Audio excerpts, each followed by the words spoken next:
शीघ्र समाप्त कर। चल। शीघ्र समाप्त करके भी क्या करूंगा मैया? आप मुझे कहीं तो जाने ही दूंगी ना। जाके सिखाओं के साथ भी ना खेल सकता। वो तो है, पर मैं भी तो हूँ, मेरे साथ तो खेल सकते हो है ना? सच्ची? सच्ची।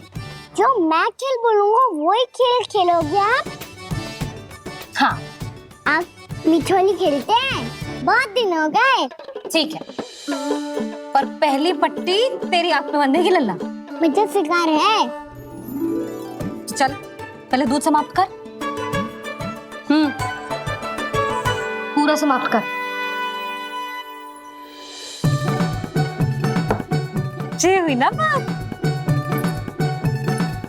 आजा खड़ा हो।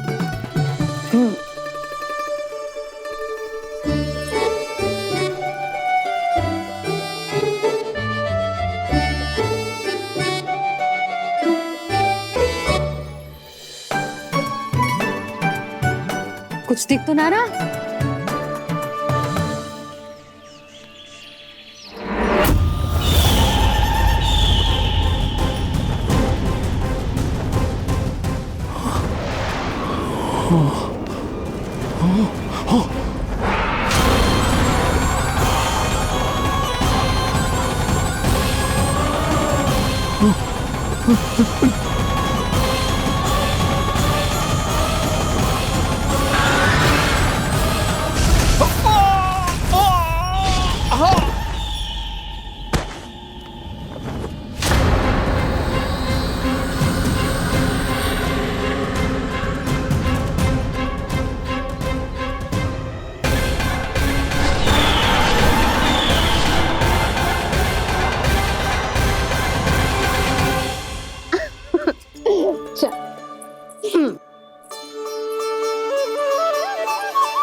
मैं यहाँ हूँ।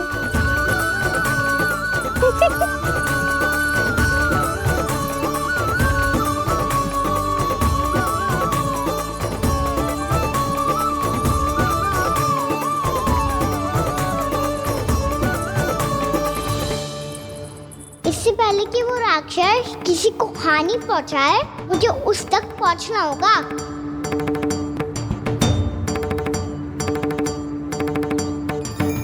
सिगरेट करनी होगी मुझे।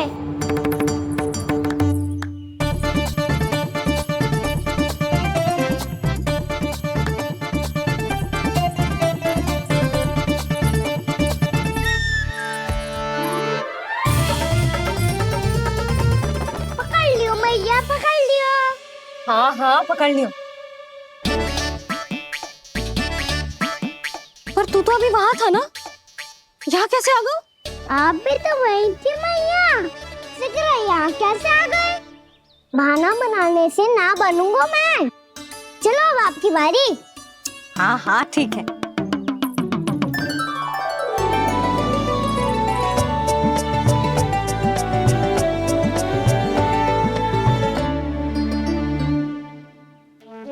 क्षमा करना मैया, पर मुझे जाना पड़ेगा।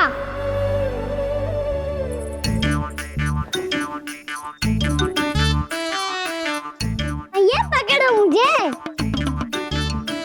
कहाँ है लल्ला?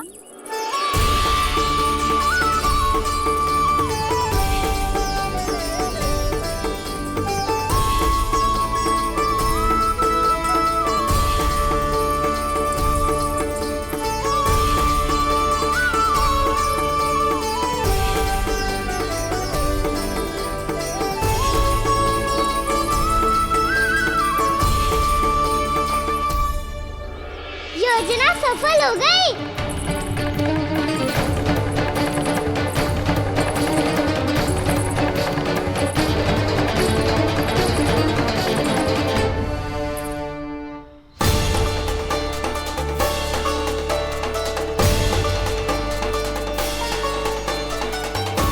मुझे माफ करना मैया, आपको बिना बताए जाना पड़ रहा है।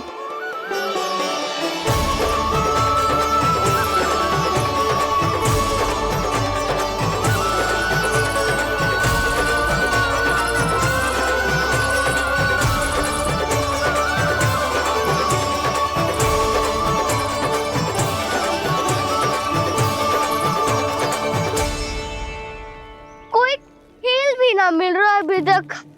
कहना तो अभी बता दे तो। हो तो ना सवाल, वो देख।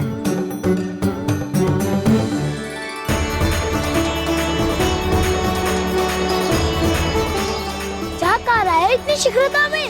वन की ओर जा रहा है, वो सालन कर रहे। चले। हाँ।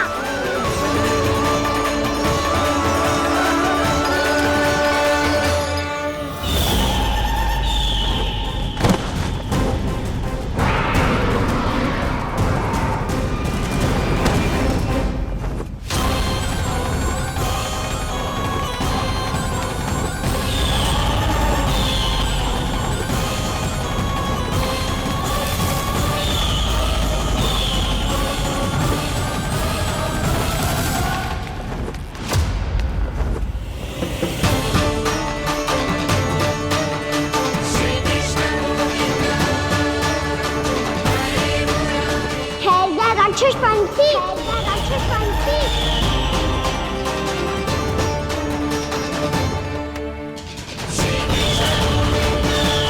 गोपालक कृष्ण हूँ मैं, नंदराज का लल्ला, वृंदावन का राजकुमार।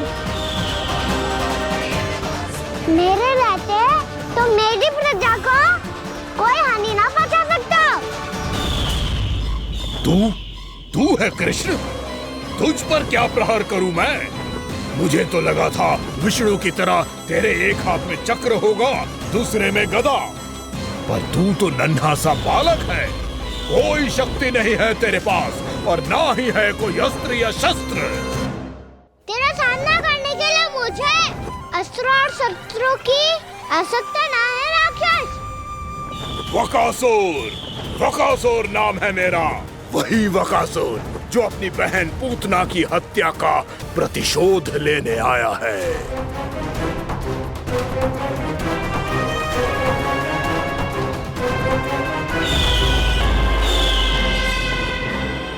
जानता है, इंद्र, अग्नि, वायु, वरुण, यम या कोई भी अन्य देवता कोई मेरे समान शक्तिशाली नहीं है।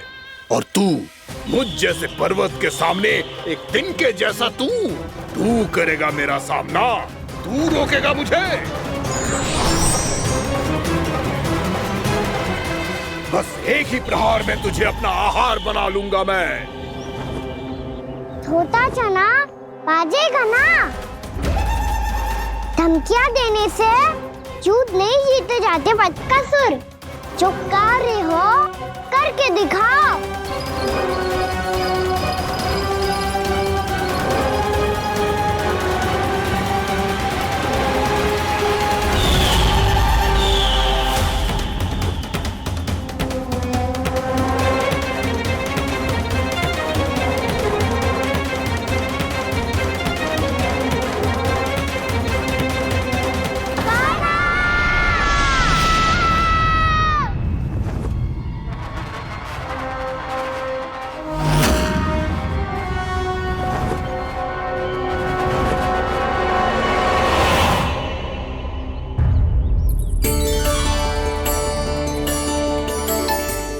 लल्ला, देख तेरी मैया थक गई है अब बस कर लल्ला, ताली बजा। कान्हा, अब बस कर।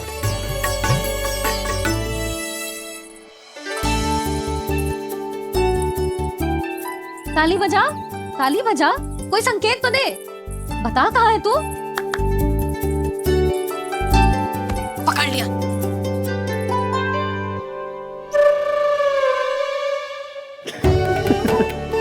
आप भी ना बड़े हो गए हो, पर बचपना ना गया आपका ना। बच्चे कहाँ गया? जी रोकान।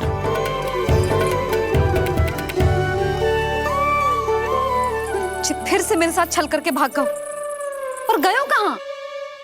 नंदराज, नंदराज। भानु, वो पंछी, राक्षस पंछी, बहुत बड़ा पंछी। भानु, राक्षस, राक्षस। भानु, क्या होगा? तुम बैठो। यशोदा जल लेकर आओ, बैठो।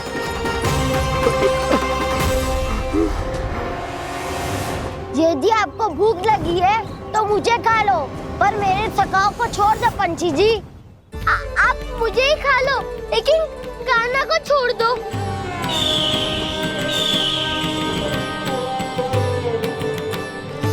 हम सबको खा लो, पर कान्हा को जीवन दान दे दो। कितनी अद्भुत है प्रभु के सखाओं की ये भावना कि सखा के प्राण को बचाने के लिए अपने प्राणों का त्याग करने को भी तत्पर हैं ये सब। देवराज, वैसे तो प्रभु क्षण भर में सब कुछ संभाल सकते हैं, पर हमें अपना कर्तव्य निभाना होगा। प्रभु की सहायता हमें करनी होगी। हाँ देवराज, प्रभु की सहायता करनी चाहिए हमें। स्वयं नारायण की कृपा है हमारे मित्र पर, उसे छोड़ दो, अन्यथा देवता तुम्हें नहीं छोड़ेंगे। पर मैं देवता के आने की प्रतीक्षा नहीं करूंगा। मेरे भाई को इसी क्षण मुक्त कर दो असुर, या फिर मेरा सामना करने के लिए तैयार हो जाओ। आवश्यकता पड़ी तो तुम्हारा उधर फाड़ के भी अपने भाई की रक्षा करूंगा मैं। तो फिर आ बालक, तुझे भी तेरे भाई के पास पहुंचा देता हूँ मैं।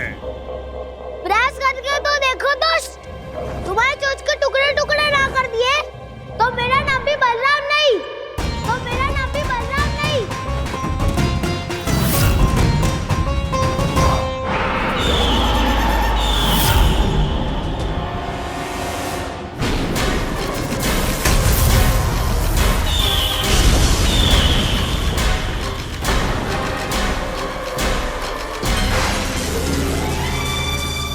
तेरी प्रार्थना स्वीकार हो गई मधु।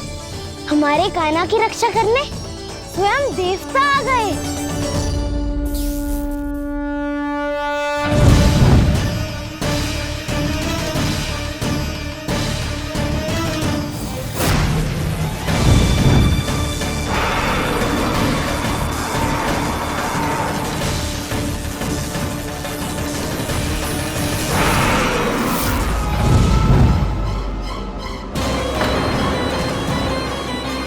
मत करो इंद्र, अपने वज्र का प्रयोग मत करो। तुम्हारे प्रहार से मुझे गुदगुदी हो रही है।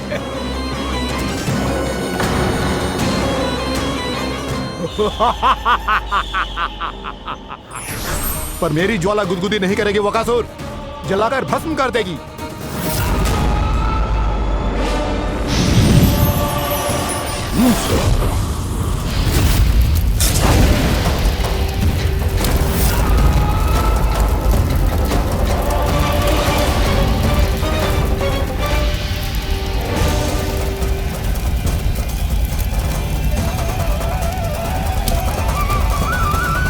क्या बहुत बड़ो? बहुत बड़ो पंछी, पंछी? बहुत बड़ो पंछी। पंछी ना है वो राक्षस कान्हा को निगल गया।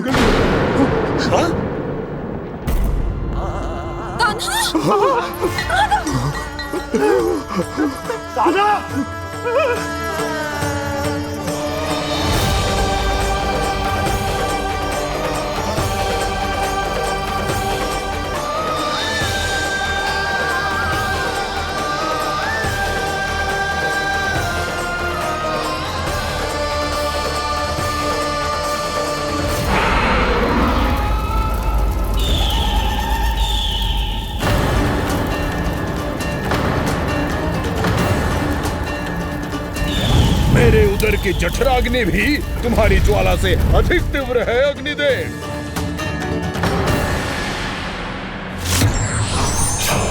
अब यम का पाश ही दंड देगा इसे।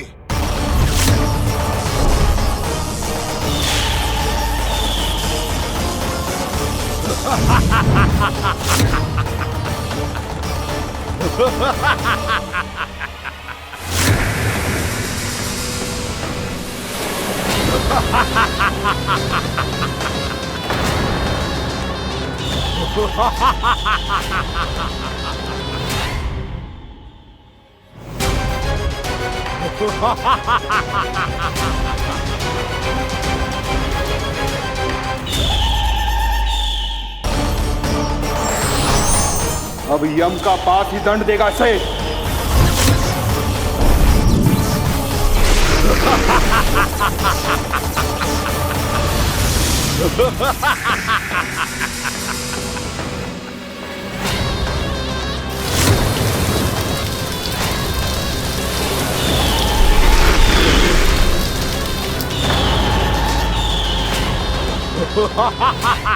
तूने जल की धार को भले ही काट दिया हो दुष्ट, पर हिम में धार नहीं होती। अब मेरी हिम शक्ति तुझे जमा कर नष्ट कर देगी।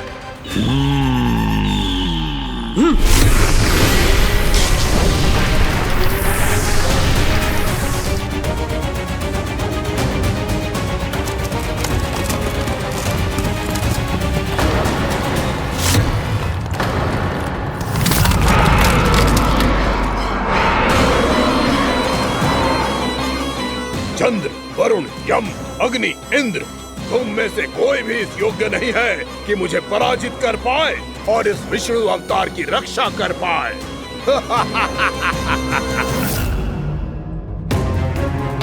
इस असुर को देवता कुछ ना बिगाड़ पा रहे हैं।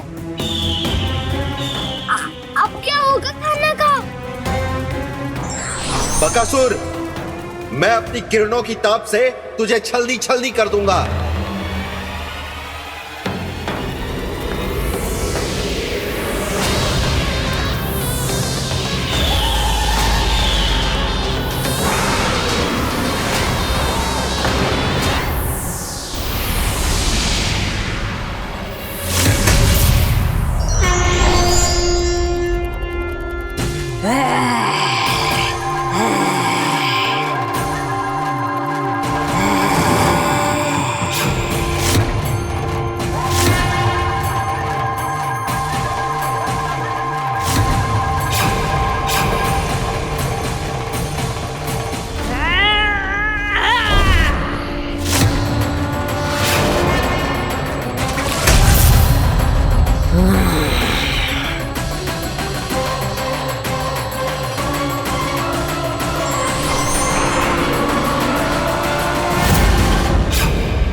पुत्र कार्तिकेय, इस असुर के उदर को फाड़कर अपने पिता के सखा श्री कृष्ण को मुक्त कराओ पुत्र।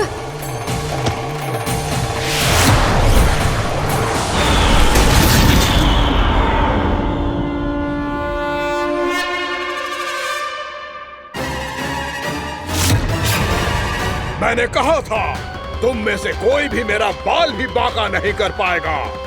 तुम देवताओं का तो सामर्थ्य ही क्या, स्वयं देवों के देव महादेव भी मेरा कुछ नहीं बिगाड़ पाएंगे। कृष्ण को अपने उदर में ही पचा जाऊंगा मैं।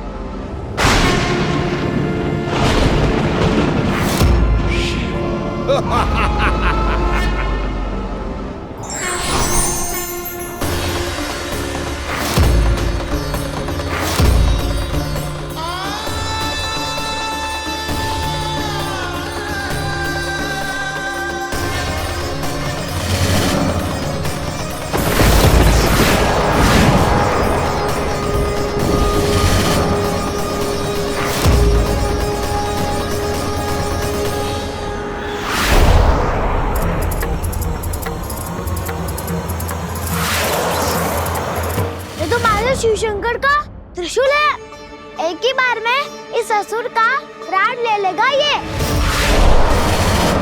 हाँ, महादेव का त्रिशूल।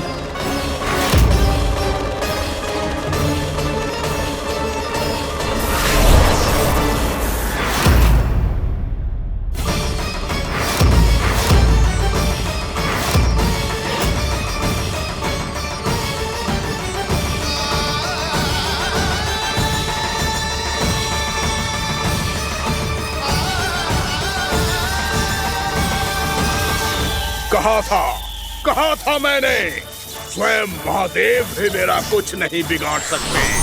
अजय हूं मैं, अजय।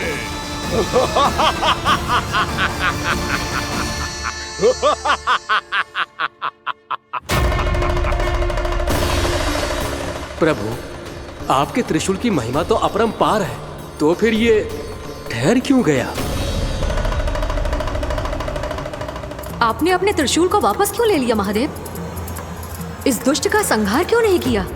क्योंकि इसकी मृत्यु मेरे हाथों नहीं, मेरे सखा नारायण के अवतार श्री कृष्ण के हाथों ही होगी, और यही विधि का विधान है। पर पिताजी, श्री कृष्ण तो इस असुर के उदर में फंसे हुए हैं, हम उन्हें मुक्त कैसे कराएंगे? ये उन्हें स्वयं ही मुक्त करेगा पुत्र। श्री कृष्ण अपने अपमान से क्रोधित नहीं होते, पर अपने भक्तों का अपमान वो क्षण भर भी सहन नहीं कर पाते। वकासुर यही भूल कर रहा है, हम सबका निरंतर अपमान करके वो उन्हें क्रोध दिला रहा है। वो ये नहीं जानता कि शीघ्र ही उन्हें अपने उदर में रख पाना उसके लिए असंभव हो जाएगा।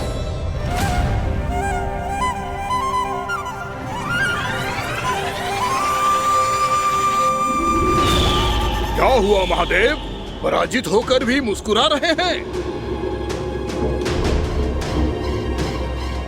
पर अब तो महादेव कहलाने के भी योग्य नहीं रहे आप। असफल देवताओं की इस अयोग्य सेना को लेकर चले जाइए यहाँ से। ना ये मेरा सामना कर सकते हैं और ना ही आप। मेरी शक्ति के सामने आप अक्षम हैं महादेव।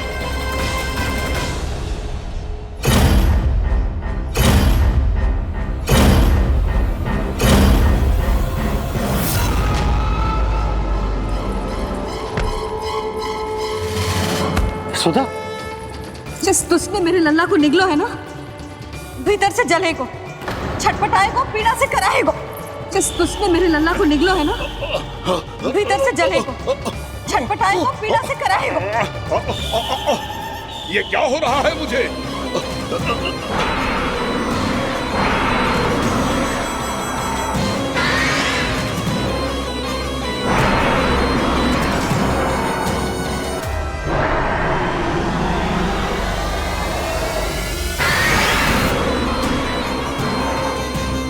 मुझे ऐसा क्यों लग रहा है जैसे भीतर से जल रहा हूं मैं?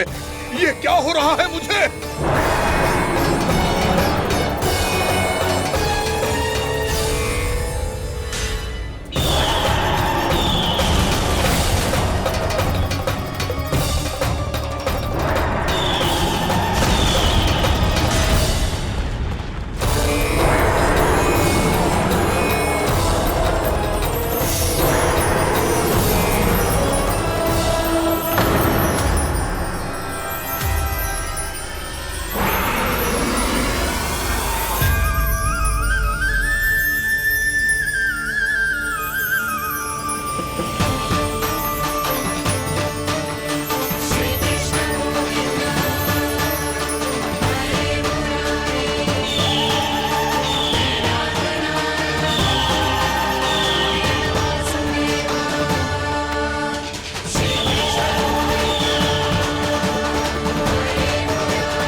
हे प्रभु, मैंने ऐसे कौन से कुकर्म किए थे कि मुझे ऐसी मृत्यु प्राप्त हुई?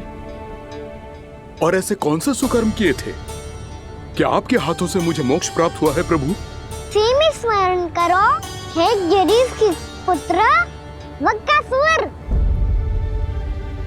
स्मरण करो, कैसे अपने पिता की तरह अभिमान से भरे हुए थे तुम।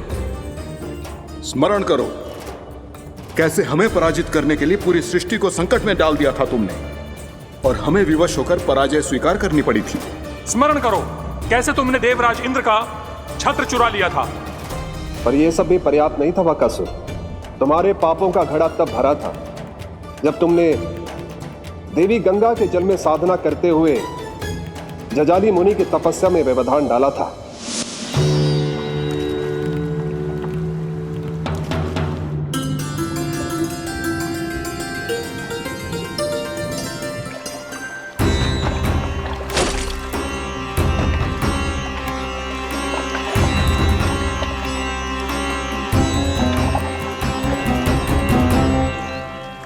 रुक क्यों गए चालक? नौका को आगे की ओर ले चलो। आगे बढ़ना उचित नहीं होगा महाराज। यहाँ से कुछ ही दूरी पर जालजली मुनि तपस्या कर रहे हैं। तो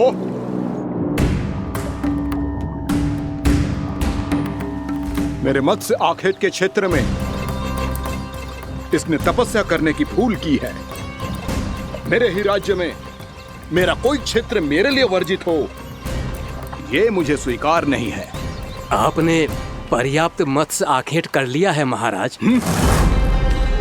यदि तुम इन मछलियों का आहार नहीं बनना चाहते हो, चुपचाप मेरी आज्ञा मानो। क्षमा, क्षमा महाराज।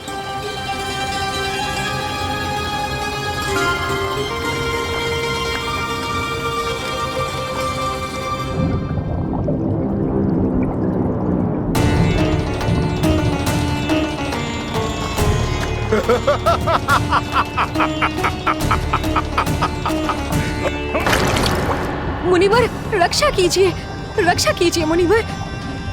हमारे प्राण बचाइए मुनिवर, मुनिवर हमारे प्राण बचाइए।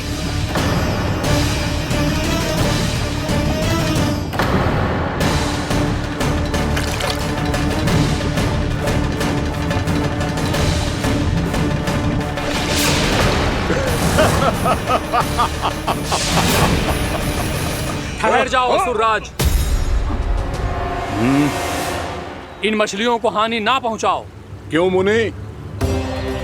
अब मछलियां पकड़ने के लिए मुझे तुमसे आज्ञा लेनी पड़ेगी। तुमने तपस्या करने से पहले किससे आज्ञा ली थी? माँ गंगा से, इस जल में रहने वाली सभी मछलियों से। इस उपकार के बदले इन सभी मछलियों को रक्षा करने का वचन दिया था। इसीलिए असुरराज, मैं शांति से कह रहा हूं, इस स्थान को अशुद्ध ना करो।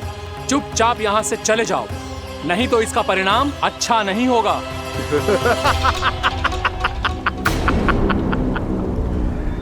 तुम जिन देवताओं की तपस्या कर रहे हो ना मुनि, उन्होंने भी मेरा कुछ नहीं बिगाड़ पाया था, और तुम मुझे धमकी देने का दुस्साहस कर रहे हो।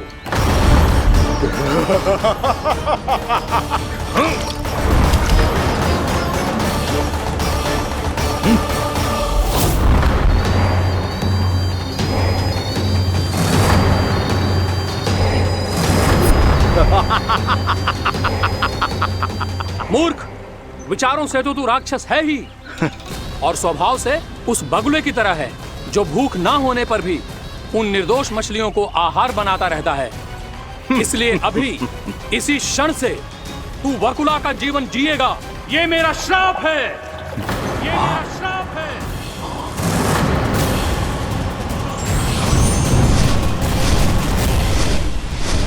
श्राप पाने के बाद तुम्हें आभास हुआ कि तुमने कितना बड़ा अपराध किया था, और तब तुम जजाली मुनि से क्षमा याचना करने लगे। तुम्हारे अपराध बोध को जानकर मुनि से शांत हुए और उन्होंने तुम्हें वरदान दिया। श्राप से मुक्ति का एक ही मार्ग होता है असुर, पश्चाताप। तुम्हें अपने भूल का पश्चाताप है, इसीलिए मैं तुम्हें वरदान देता हूं। तुम्हें मेरे श्राप से मुक्ति अवश्य मिलेगी। स्वयं प्रभु श्री नारायण के अवतार इस बगुले के देह के बंधन से तुम्हें मुक्त करेंगे।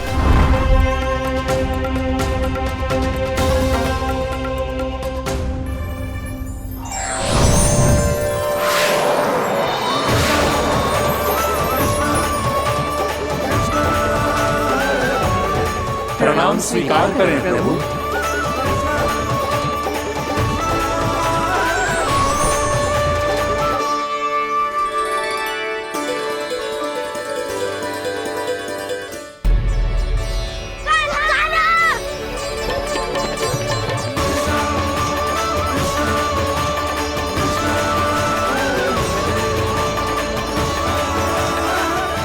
मुझे ना बताओ कि तुम सबने क्या देखो है, चाहे जो देखो है, बस मैया से कछु मत ही बताना। कान्हा!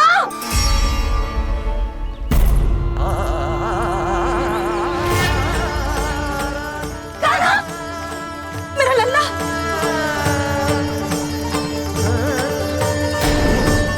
भानु बता रहा था तुझे कोई असुर पंछी निकल गया था। हाँ?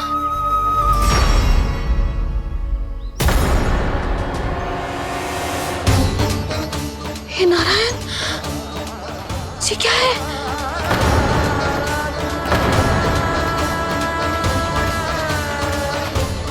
ये सब कैसे हुआ लल्ला? हाँ? कोई बताएगा मुझे ये क्या है?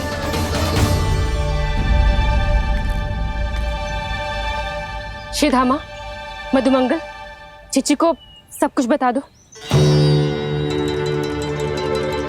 ये असुर पक्षी मुझे निगलने वाला था रानी भाभी, तभी अंतिम क्षण में कान्हा ने आके मुझे बचा लियो। और ये असुर पक्षी ने कही कि यह है वृंदावन का राजकुमार, नंदराज का लल्ला। इसके होते कोई भी वृंदावन वासियों को हानि ना पहुंचा सकते। रानी भाभी, कान्हा ने अपने प्राणों की चिंता ना करी और इस क्रूर राक्षस से भिड़ गया और इस राक्षस पक्षी ने इसे निगल लियो। इतना पर्याप्त है भोला काका, सब कुछ बताने की आवश्यकता नहीं है। ये सब देख के सारी बालक मंडली इतनी व्याकुल हो गई कि सबने अपने प्राण अर्पित कर दिए और इस असुर पक्षी से कहे कि हमें खा लो और हमारे सखा को छोड़ दो। इन बालकों का पराक्रम देख के सभी देवतागण यहाँ आ गए और उनके हृदय भी पिघल गए और उन्होंने इस राक्षस पक्षी से युद्ध करके इसे मार गिराया। देवताओं के राजा इंद्र के वज्र का प्रहार तो मैंने अपनी आंखों से देखा है ताई जी। और फिर उसके बाद अग्निदेव ने अग्निवस्त्र का प्रहार किया। जय ना काकी, वरुण देव, कार्तिकेय, यमदेव सबने मिलके युद्ध किया इस राक्षस से। कहा था अभी मत बोलना। अरे सब मिलके फंसा दोगे मुझे। जय माँ भद्रकाली, हमारे शिव शंकर भी आए थे छोटी माँ। जाओ आप भी। बाबा साईता, मुझे लगता है कि ये कान्हा भी इन्हीं देवताओं में से एक है। संभव तो है चीची, स्मरण है पूतना और तृणावर्त के आक्रमण के समय भी ऐसा ही हुआ था। सभी राक्षस मारे गए थे पर अपने कान्हा को एक खरोच तक न आई थी। हाँ जीजी, मुझे लगता था कि श्री नारायण की विशेष कृपा है हमारे कान्हा पे, पर अब तो देख के लग रहा है कि हमारा कान्हा ही स्वयं श्री नारायण है। या फिर उनका अवतार है ये। अरे बस करो तुम सब, ऐसा कछु ना है। अरे जितनी बात सुनी है उससे तो यही लग रहा है कि कान्हा देवताओं और असुरों की युद्ध के बीच में फंस गया था। उसका इस सब से कोई लेना देना ना है। तो फिर इसके तन पे एक भी खरोच क्यों ना आया नंदराज? हाँ,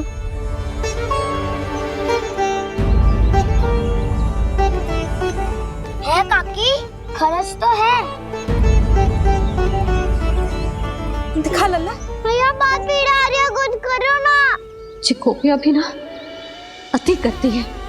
श्री नारायण का अवतार हो तो इतनी तनिक सी खरोच पे ऐसे रो तो क्या? बस बहुत होगा। अब तो तुम सबने सीमा ही पार कर दी है। कभी से श्री नारायण बुलाते हो, कभी श्री नारायण का अवतार। तनिक कछु हो ना जाता है कि तुम सब कहानियां बुनने लगती हो। जे बस साधारण सा बालक है, मेरा लल्ला है जे भगवान मत ही बनाओ।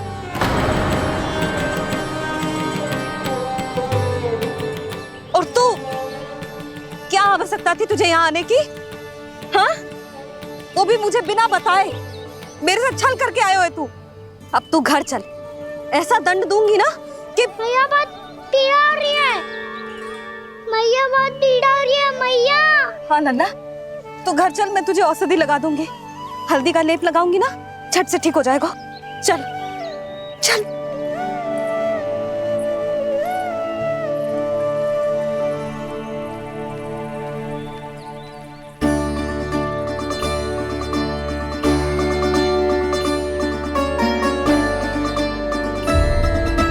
मैया बहुत पीड़ा हो रही है मैया।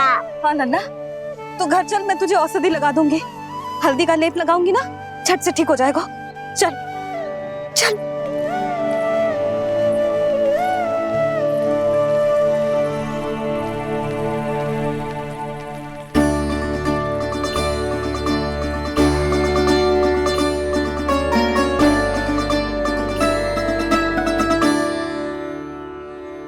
बस लल्ला बस, रो मत।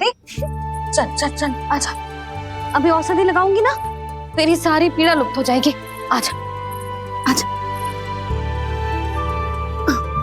बैठ जा लल्ला। अभी आई मैं। हाँ,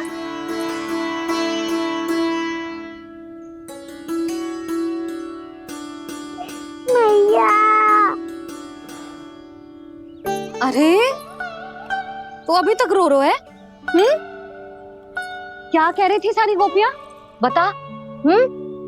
के मेरा लल्ला श्री नारायण का अवतार है, दिव्य है, भगवान है। और जब भगवान इतनी छोटी सी चोट पे रोते हैं क्या? इतनी तो लगी भी ना है तुझे जितना तो तू आ ऊ कर रहा है।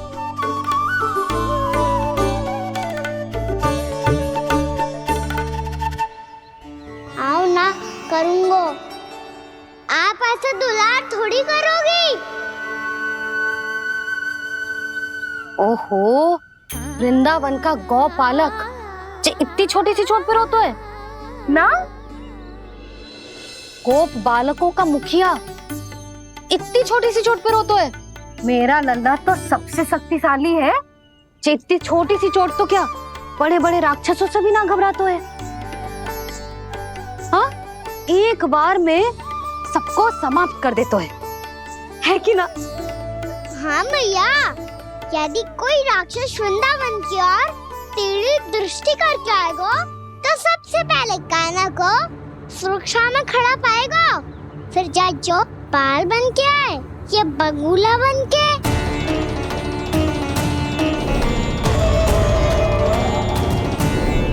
ना लल्ला, सोचो भी मती, वृंदावन की सुरक्षा करना तेरा दायित्व ना है। तुझे और कोई संकट का सामना करने की आवश्यकता ना है। अभी तो मेरी पीड़िता का हरण कर रही थी, अचानक से क्या हो गया मैया को? कोई आवश्यकता ना है तुझे ऐसे संकटों का सामना करने की। आने दे आज तेरे बाबा को, सीधा सीधा बोल दूंगी, बहुत हो गए उनके तर्क वितर्क। मेरा फूल सा लल्ला वन में अकेले गौचारण के लिए ना जाएगो। आज बगुले ने निकल लियो, कल कछु और हो जाए तो? नारायण ना करे, कहीं कछु ऊंच नीच तुझे कछु हो जाए तो? मैं तो जीते जी मर जाऊंगी।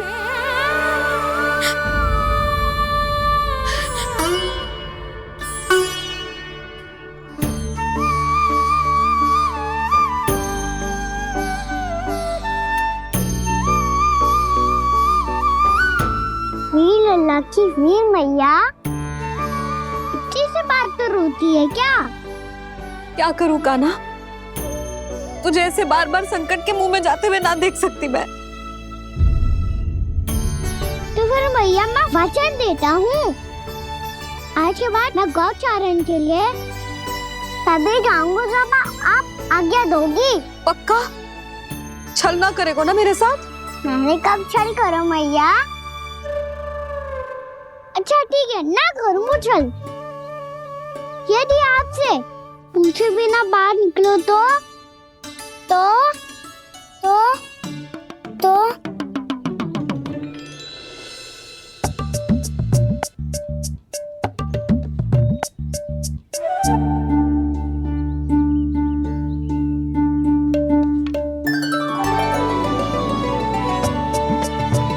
ये रही आपकी छड़ी और ये रही मेरी पीठ। चेक देना तापर तोड़। ठीक है, जब तूने अपना दंड निर्धारित कर ही लियो है तो सोच ले, अब अगर तूने मेरी बात ना मानी तो तोड़ तोड़ छड़ी पड़ेगी, समझ आई?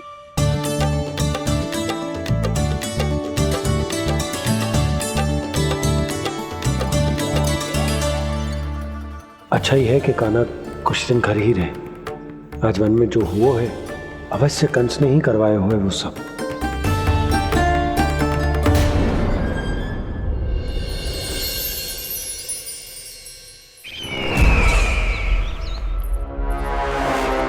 आपका ये धनुष तो सबसे अधिक शक्तिशाली था महाराज, ये कैसे टूट गया? कहीं ये बकासुर की पराजय का संकेत तो?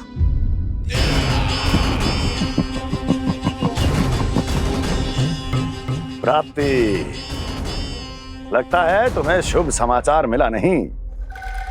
उस बकासुर ने उस विष्णु अवतार को जीवित ही निगल लिया है। अरे अब तक तो उस नन्हे से बालक को पचा भी चुका होगा वो। उसके तन में रक्त बनकर वो विष्णु अवतार और उसकी शक्तियां दौड़ रही होंगी। क्षमा कीजिए महाराज। क्षमा कीजिए, इस अशुभ से मुख से शुभ समाचार आने दो। माथे के बल को ढीला करो, चेहरे पर मुस्कान लाओ और कहो, महाराज, वृंदावन में मातम फैल चुका है। मैं ऐसा ही करता महाराज, यदि सूचना सत्य होती तो।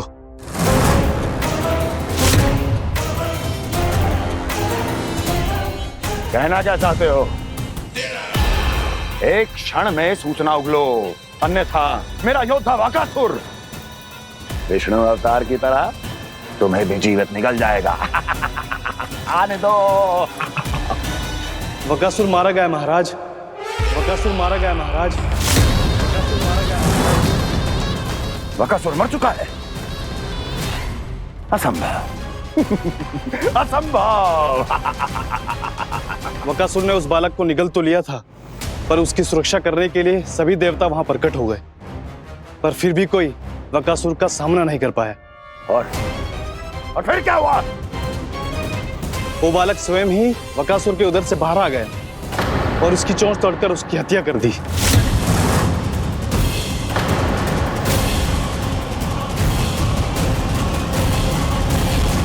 वन में बकासुर की चोंच टूट गई और यहाँ आपका ये धनुष।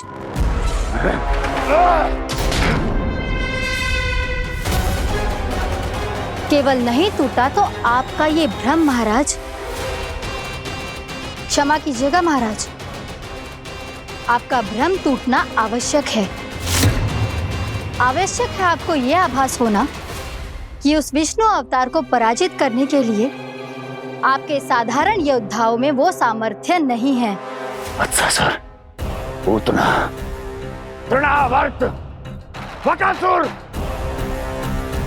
ये सब साधारण नहीं थे प्राप्ति, साधारण नहीं थे। फिर तो ये और भी अधिक चिंता का विषय है महाराज, क्योंकि इसका अर्थ तो यही हुआ कि वो विष्णु अवतार कुछ अधिक ही असाधारण है और उसका सामना करने के लिए और उसे मिट्टी में मिलाने के लिए आपको एक ऐसे अस्त्र की आवश्यकता है जो उसके सामने ना झुके और ना ही टूटे।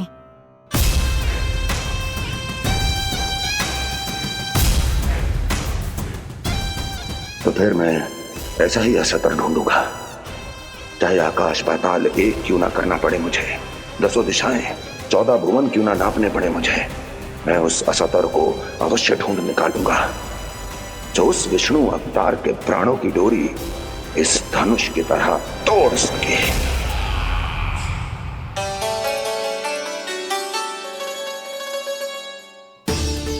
थैंक्स पापा, मैंने मैया को वचन दिया है कि जब तक नहीं चाहेंगी मैं वन नहीं जाऊंगा, इसलिए आप मुझे मारने के लिए कोई शक्तिशाली असुर ढूंढने में व्यस्त रहो। कुछ दिन तब तक मैं व्यस्त रहूंगा अपनी मैया की सेवा करने में।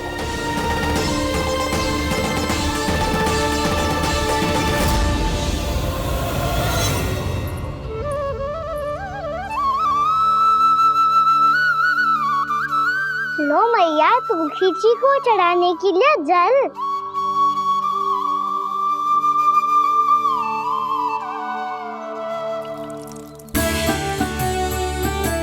लो मैया, और आटा।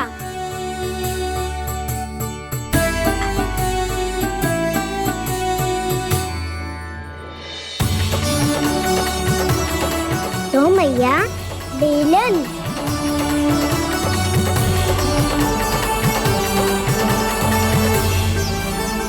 ले तनिक खा ले। ओ मैया, भूख ना लगी है।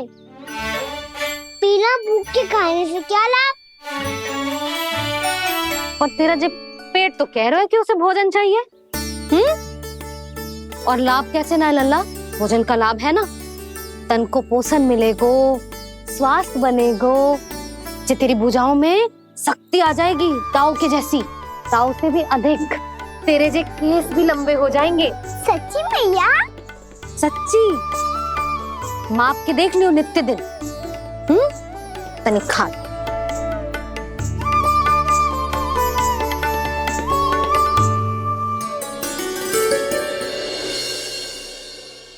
मान के मैया का कहना, छक के भोजन खाते हैं, नित्य मापते भुजा केश, पर ज्यों का त्यों ही पाते हैं।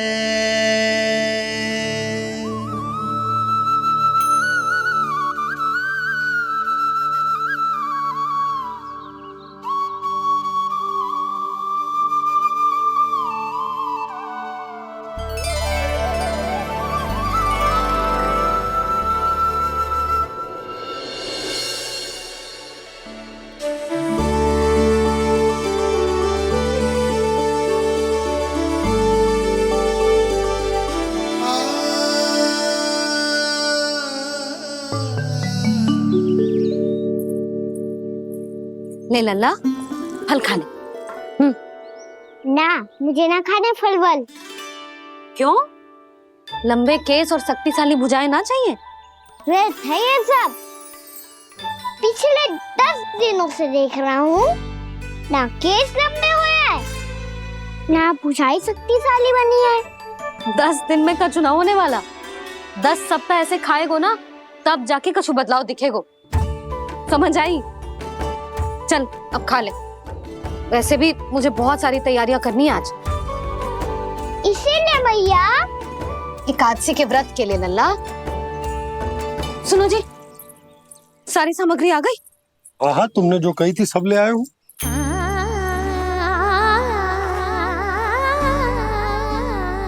इसमें नारियल तो है ही ना, उसके बिना मैं एकादशी की पूजा कैसे करूंगी? यशोदा, मैंने भोला से कह दिया, वो लेकर आते ही होगा, घबराओ मत। कैसे ना घबराओ जी, आपको पता है ना एकादशी का व्रत मेरे लिए कितना महत्वपूर्ण है। पता है। अरे इसमें तो दिए भी ना है। दिए ना है? अब मैं अभी लेकर आता हूँ। आप रहने दो, मैं ही लेके आती हूँ। भक्त भोला राम के यहाँ से है?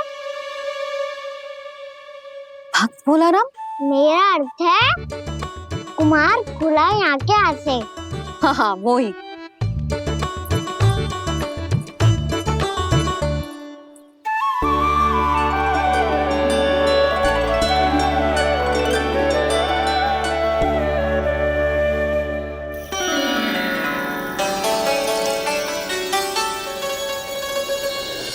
श्री हरि, श्री हरि, मेरे श्री हरि।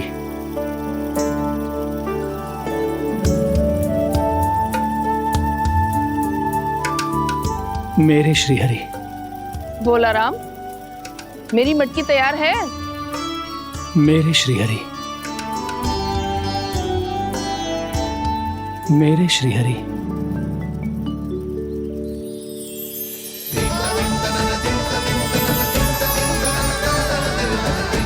भोला राम,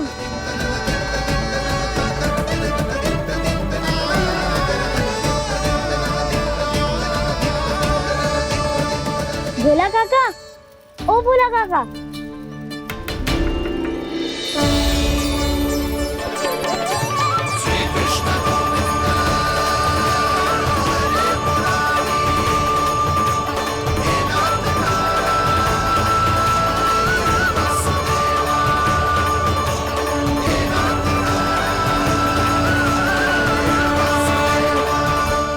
अरे श्री हरि प्रसन्न हो गए।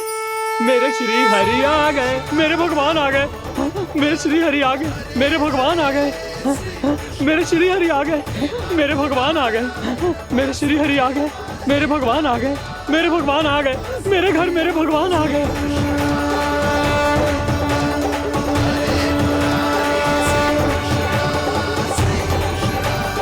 मेरे घर आ गए, मेरे श्री हरि आ गए। हाँ, मेरे श्री हरि आ गए।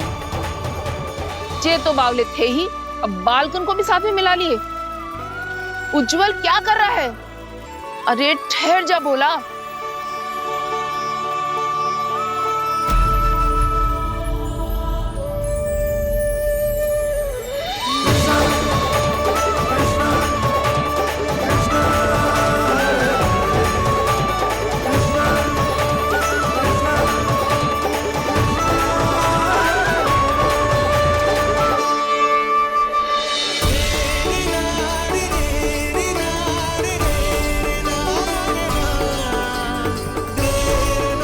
प्रेम से बुलाओ, आएंगे हरि भी।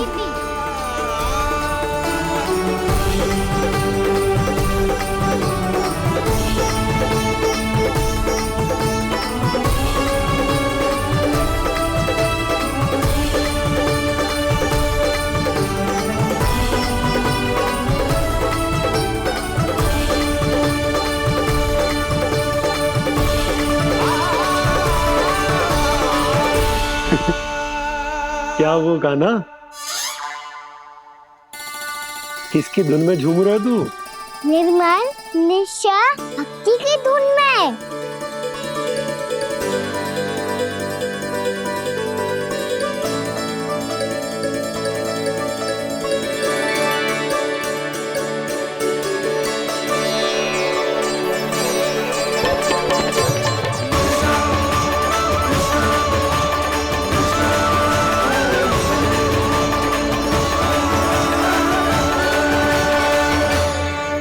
अरे क्या हो गया इन्हें?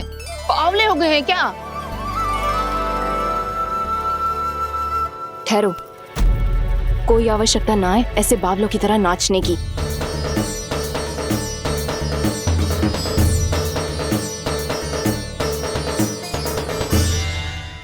जे बावले ना है मौसी, भक्ति में रम गए। बस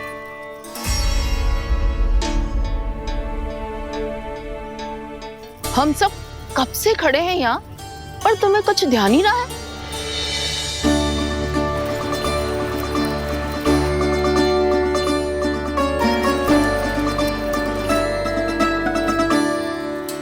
नाच गाने में ऐसे मगन हुए कि हमें देखा भी ना।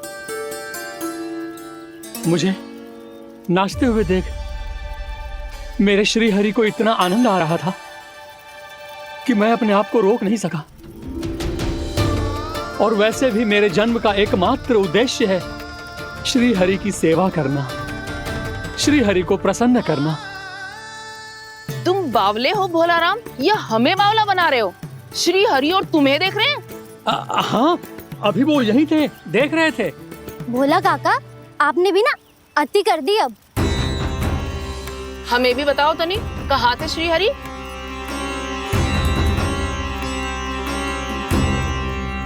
ना जाने अपना उपहास करवाने में क्या आनंद आता है इन्हें।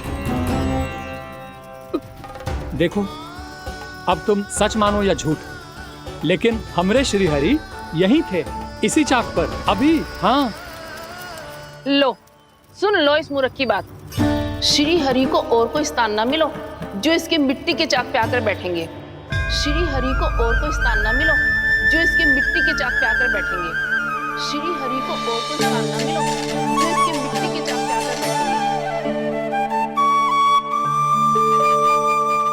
जैसी मैया भैंसुरी लल्ला, दोनों का कुछ पता ही ना चलतो, कब किस बात पर प्रसन्न हो जाए और किस बात पर रुष्ट। अरे मैं भला असत्य क्यों बोलूंगा? अभी अभी यही थे श्री हरि। हाँ,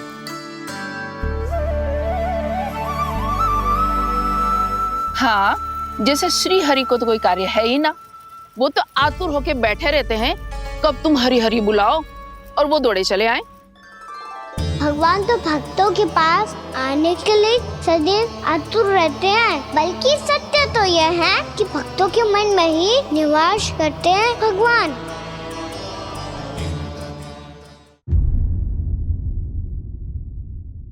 अरे मैं भला असत्य क्यों बोलूंगा? अभी अभी यही थे श्री हरि। हाँ,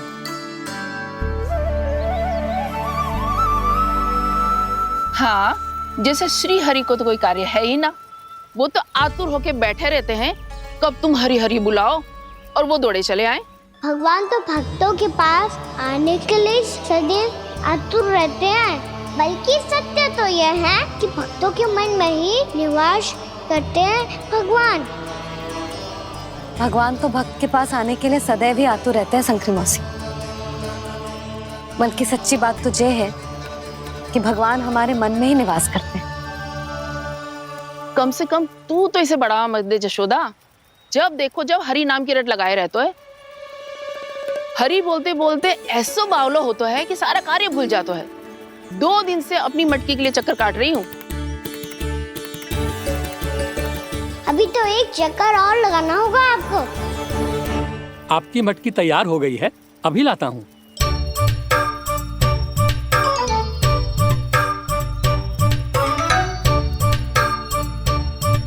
लो जी मटकी।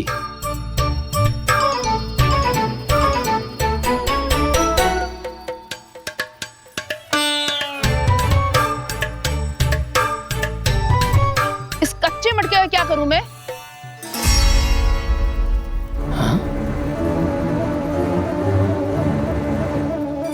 पर इसे तो मैंने भट्टी में पकाया था। अब तू ही देख ले कितना ध्यान रहता है इस कार्य पे। और कह तो है कि श्री हरि आते हैं इससे मिलने। हाँ आते हैं और आगे भी आएंगे हमारे श्री हरि हमसे मिलने। और आके मोक्ष देंगे, है ना? मांगूंगा तो मोक्ष भी दे देंगे, मांगूंगा तो मोक्ष भी दे देंगे, मांगूंगा तो मोक्ष भी दे देंगे। अभी तो ये बता कि तू मुझे मेरी मटकी कब देगो? और मेरी मांग कब पूरी करोगे भोला राम जी? मेरो घड़ा मेरे दिए तो तैयार है ना? कल एकादशी की पूजा और व्रत के लिए। एकादशी का व्रत? हाँ, एकादशी का व्रत। इसे करने से श्री हरि बहुत प्रसन्न होते हैं। अच्छा, फिर तो अभी लाया।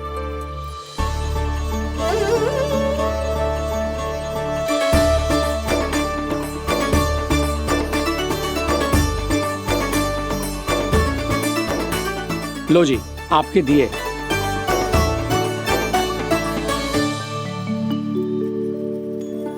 और जो हमने मांगा है वो? बाकी सब शेष द्वादशी के दिन मिलेगा, क्योंकि कल मैं भी एकादशी का व्रत रखूंगा, क्योंकि कल मैं भी एकादशी का व्रत रखूंगा, क्योंकि कल मैं भी एकादशी का व्रत रखूंगा।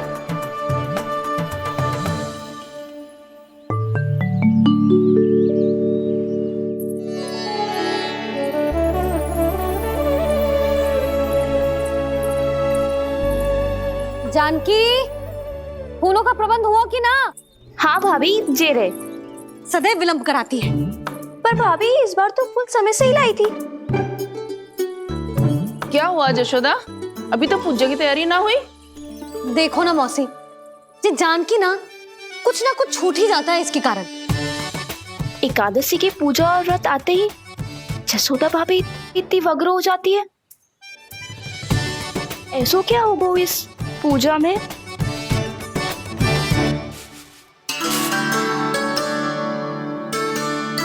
ये थाली में रोली चंदन रखने से, दिया जलाने से के होगो? आपको पता भी है एकादशी का व्रत क्यों रखते हैं, क्या महत्व है इसका? लो, जे तो मैं जसोमती रानी से पूछना भूल ही गया। पर हाँ भगवान, मेरे लिए इतना ही पर्याप्त है कि इस व्रत को रखने से मेरे श्रीहरि हमसे प्रसन्न हो जाएंगे।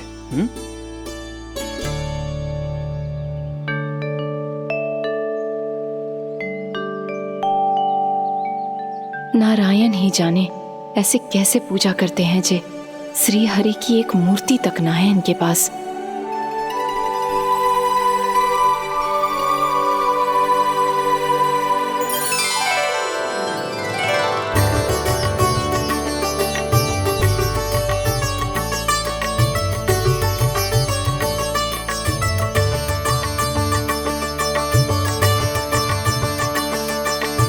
प्रभु, न तो मेरे पास मूर्ति है और ना तो इस व्रत के विधि विधान के बारे में मुझे जानकारी है और ना ही मुझे इसके महत्व के बारे में जानकारी है, पर फिर भी मैं करना चाहता हूं।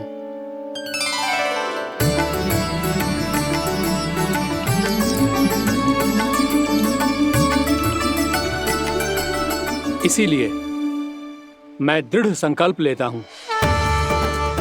पूरी निष्ठा के साथ, श्रद्धा के साथ और पूरी आस्था के साथ मैं इस व्रत को संपन्न करूंगा।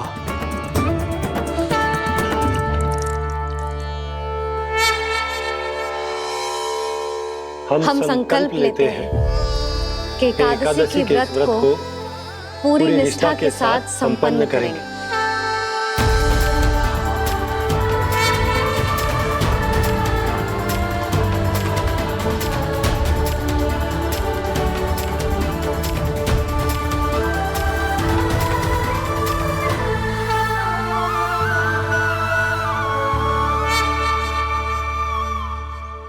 तुलसी जी के पत्ते तो हैं ही ना।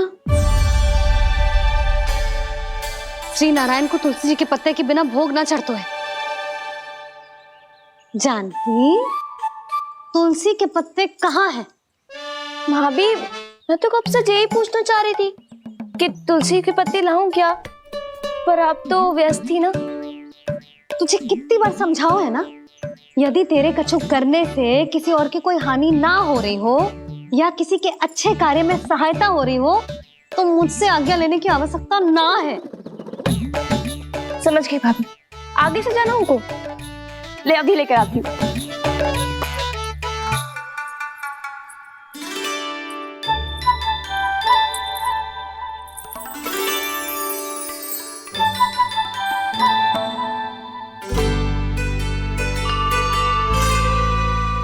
ताऊ, आपने पहले ये व्रत करो है? आपको इसका महत्व पता है? भाभी चल। जानकी, तुमने ये व्रत करो है, फिर तुमको इसका महत्व पता है? सुमति जी, आपको पता है इसका महत्व? कान्हा, क्यों तंग कर रहे हो सबको? मैया, सबने करो ये व्रत, मुझे भी करना है।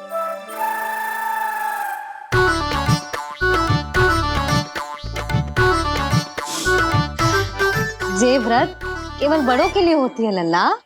जब आप ये व्रत कर सकती हो, बाबा कर सकते हैं, ये सारी गोपियां कर सकते हैं, वो भी कर सकते हैं, तो मैं क्यों ना कर सकता? क्योंकि तू कल तक भूखा ना रह पाएगा लल्ला। जब भक्त रह सकते हैं, फिर मैं क्यों नहीं रह सकता? मेरा अर्थ है कि नारायण के भक्त मैया।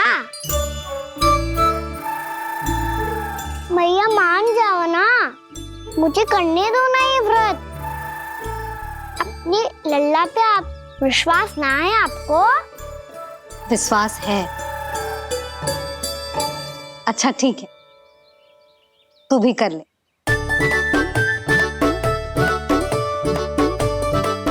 पर मैया व्रत की कथा तो सुनाओ, मैं तो अबध हूँ ना। मुझे कैसा पता चलेगा कि ये व्रत करते क्यों हैं?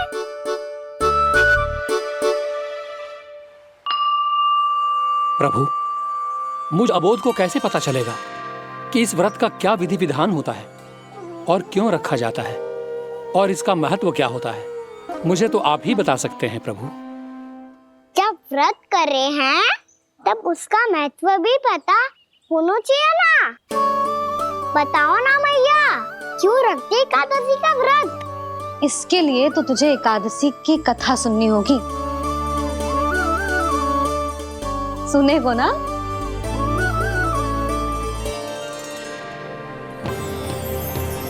वसुदेव सुतं देवं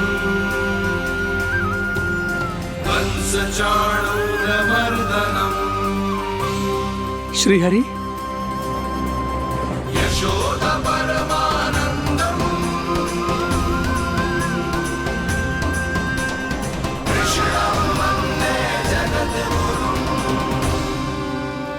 वाह प्रभु, अपने भक्तों को एकादशी व्रत का महत्व समझाने का अच्छा उपाय खोज निकाला है आपने।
अब सब जन एकादशी के व्रत की कथा ध्यान से सुनना, तभी जे व्रत पूरा माना जाएगा। समझो लल्ला?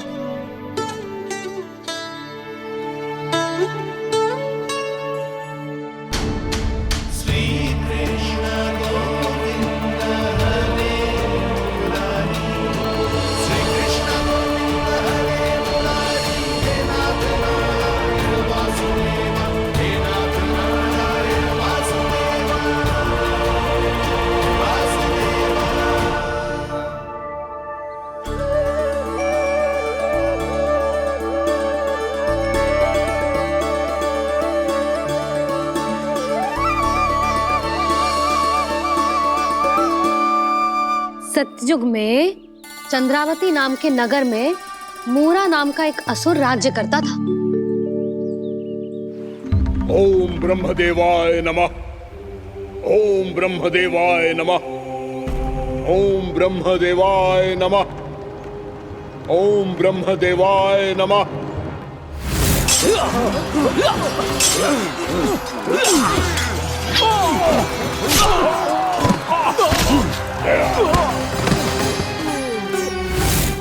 ओम ब्रह्मदेवाय नमः। ओम ब्रह्मदेवाय नमः। जब उसने देवताओं के हाथों असुरों की पराजय देखी, तब वो वरदान पाने के उद्देश्य से ब्रह्मा जी की तपस्या करने चला गया।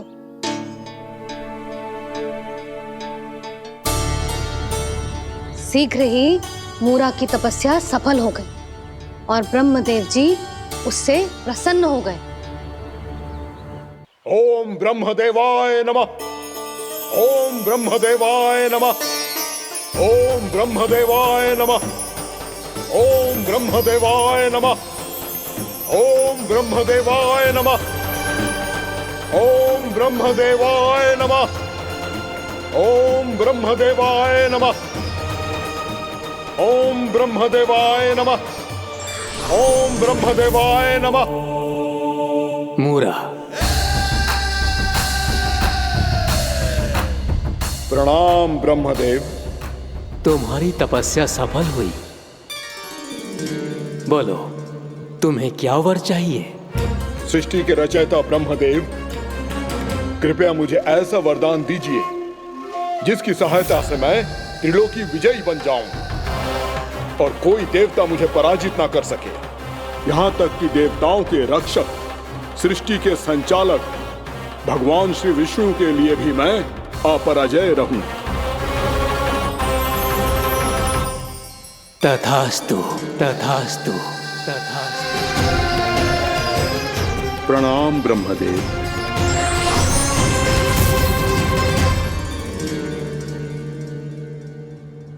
ऐसा वरदान पाकर मूरा बहुत अभिमानी होगा। यक्षों, किन्नरों, यहाँ तक कि देवताओं को भी युद्ध के लिए ललकारने लगो, पर किसी ने भी उसकी ललकार को स्वीकार ना करो, क्योंकि सभी उसकी शक्ति से बहुत भयभीत थे और उसके सामने युद्ध किए बिना ही अपनी पराजय स्वीकार करने लगे। और फिर दंभ में आके उसने स्वर्ग लोक पर भी आक्रमण कर दिया और देवराज इंद्र तक को चुनौती दे डाली।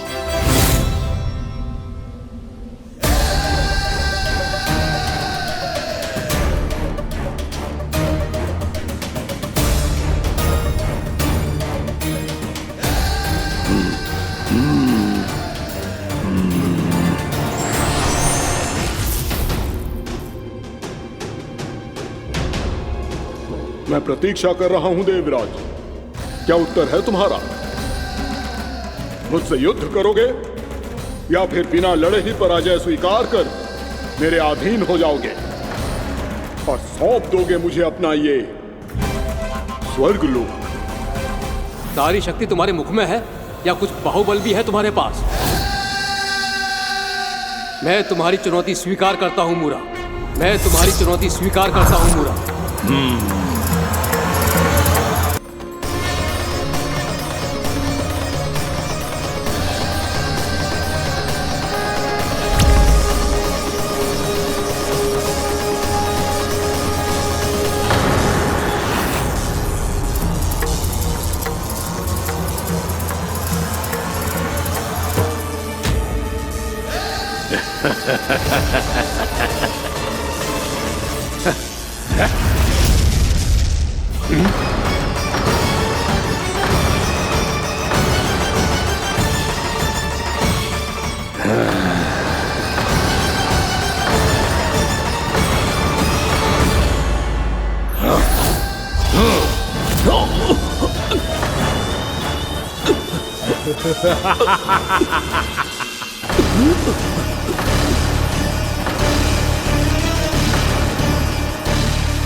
खैरिए देवगण, असुर राज मूरा को ब्रह्मदेव का आशीर्वाद प्राप्त है।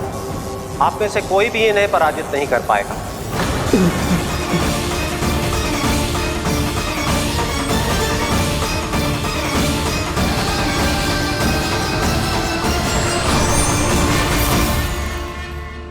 एक अवसर और देता हूं देवराज, युद्ध या अधीनता, क्या उत्तर है तुम्हारा देवराज?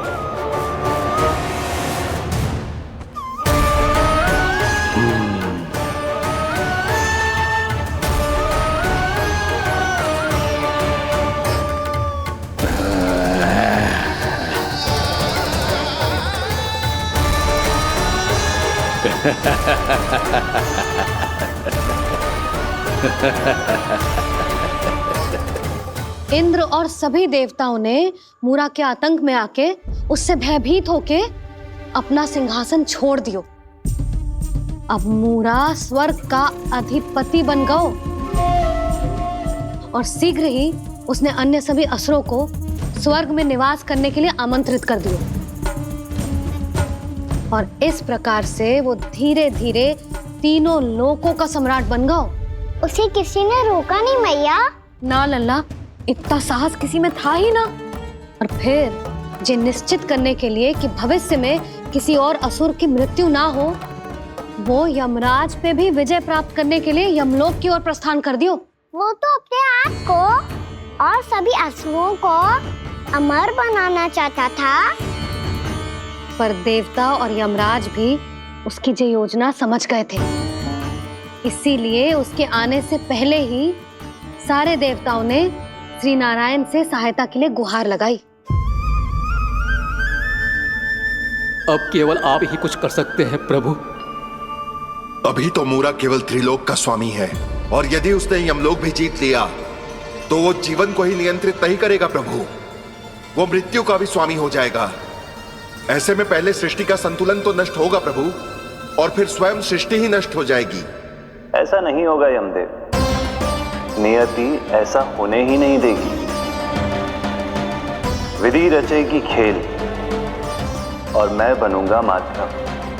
असुर राज मुरा का सामना मैं करूंगा। बस आप मुझे चुनौती देने के लिए उसे तैयार कर लीजिए, चाहे उसके लिए आपको साम दाम दंड भेद कोई भी उपाय क्यों ना अपनाना पड़े।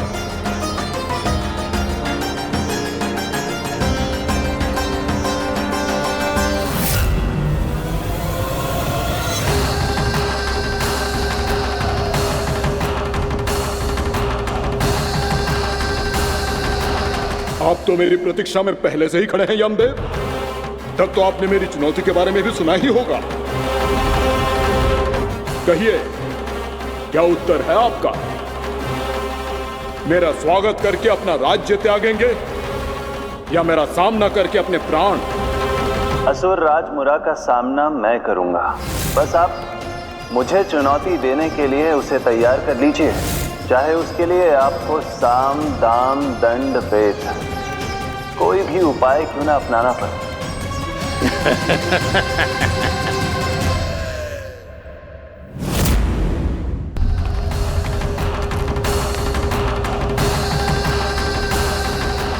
आप तो मेरी प्रतीक्षा में पहले से ही खड़े हैं यमदेव। तब तो आपने मेरी चुनौती के बारे में भी सुना ही होगा। कहिए, क्या उत्तर है आपका? मेरा स्वागत करके अपना राज्य त्यागेंगे या मेरा सामना करके अपने प्राण? हे असुर श्रेष्ठ, मैं आपकी अधीनता स्वीकार करने के लिए तैयार हूं। बस एक विनती है मेरी। शर्त को विनती का नाम देकर पहलाना चाहते हो मुझे यमराज? असुर राज मूरा के सामने शर्त रख पाओ, इतना सामर्थ्य नहीं है तुम में। इसका आभास है मुझे असुरराज, पर मैं आपकी अधीनता स्वीकार करूं इससे पहले आपको स्वामी धर्म का पालन करना होगा। मेरे पुराने स्वामी के क्रोध से मेरी रक्षा करनी होगी आपको। कौन है तुम्हारा पुराना स्वामी? भगवान श्री नारायण। और छोटी माँ मूरासुर को तो श्री नारायण से भी रक्षा का वरदान प्राप्त था ना? यही तो श्री नारायण की लीला थी बलराम। पर वो राक्षस अपने दम में जे समझ ही ना पाओ कि वो क्या भूल करने जा रहा है, और पहुंच गो भगवान श्री नारायण को चुनौती देने के लिए।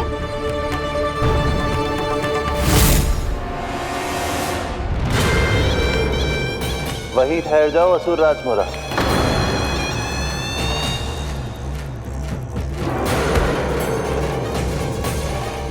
यहां क्यों आए? आपको पराजित करने और ये वैकुंठ जीतने, ताकि मैं यमलोक का स्वामी बन सकूं। फिर आओ, युद्ध भूमि में मेरा सामना करो।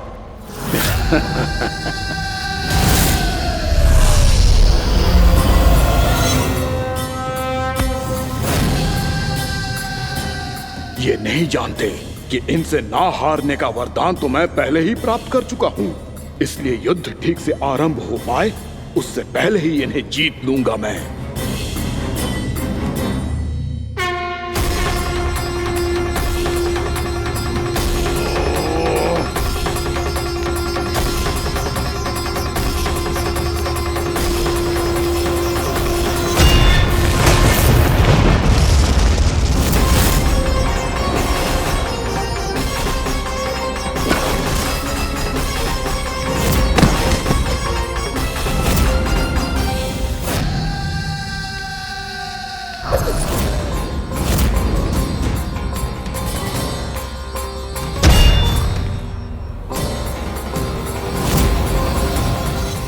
इस प्रकार जे युद्ध वर्षों वर्षों तक चलता रहो, दोनों योद्धा पूरे ब्रह्मांड में अनेक अस्त्रों शस्त्रों के साथ युद्ध करते रहे।